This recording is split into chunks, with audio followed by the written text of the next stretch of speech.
Talking strategy on health care reform and Congressman Joe Wilson's outburst. CNN's Candy Crowley joining us, political contributor Roland Martin, and Tea Party Express organizer Mark Williams. We're going to get to what Dana just reported. But, Mark, I want to give you a chance to respond to what Roland said, that John McCain himself agrees with the president that nothing in this legislation would give illegal immigrants in the United States the opportunity to gain from this proposed legislation.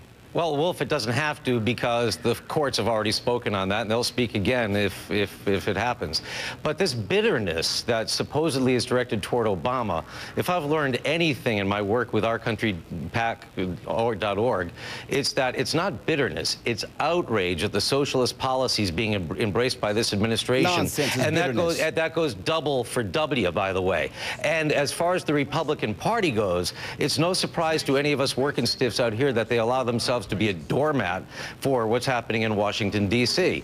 The fact of the matter is the Republican Party as a whole is absent without leave from this debate, and our representatives, our elected representatives, are falling down on the job of upholding and protecting the Constitution. And that's why the American people are rising. That's why I had almost 10,000 people outside Chicago at our Tea Party the other day. People are sick and tired of being abused and then being called a mob and Nazis because they object to that. We're the people who pay the bills. Roland, let me bring you to this conversation. You just heard what Dana reported, that moderate Democrats are encouraged by what the president is saying. But here's the question to you. Will these liberal members of Congress go ahead and support legislation if it doesn't include the public option? Look, I think the liberals and the moderates are going to have to give on the issue. But the most important thing is they recognize they are going to have to get health care reform.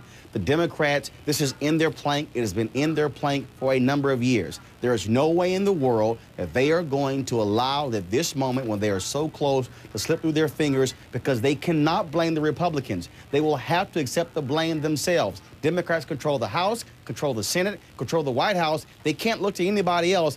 They've got to suck it up, come out, figure out their differences to move it forward. Candy, the political reality is the president does have decisive majorities in both houses of Congress, and all likelihood he's going to get what he wants, but not necessarily the public option, right?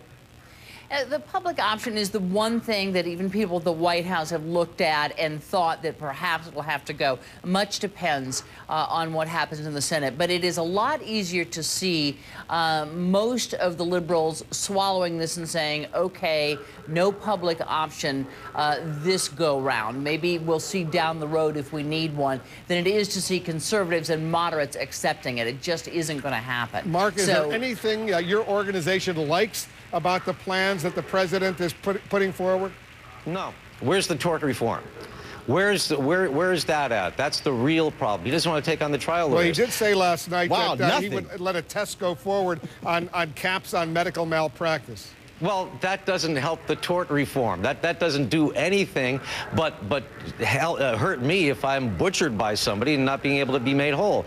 No, he's taking us down a $9 trillion deficit path here that we have no business walking down. We have serious problems in this country.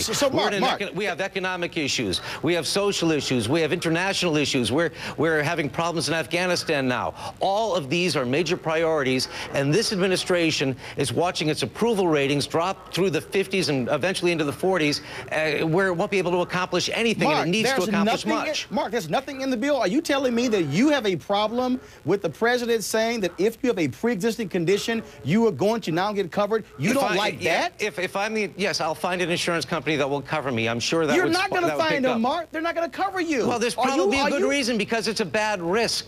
Wow. And if he's going to come to me and tell me that I must have insurance or I'm committing a crime and then fine me, I don't think so. Well, we all have a right to health care. Admit, I've also got a right to a gun. I'm not going to him for $1,000 for a Glock. Mark, I've got a right to free speech, but they're not telling me what to say and how to say it. So, Mark, if your wife got sick and had a pre-existing condition and the insurance company turned her down, you would say, you know what, honey, guess what? They need to make money. It's a smart move. You would accept that?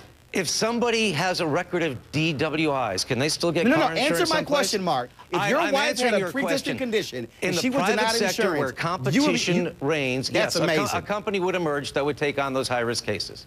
All right, guys, unfortunately, we got to leave it right there. They don't exist right now. Roland Martin, Mark Williams, Candy Crowley, thanks very much. Certainly, we can expect a lot more on health care in the coming days and weeks. For now, though, let's hand things back to Anderson. He's over at Forward Operating Base Geronimo in Afghanistan's Helmand.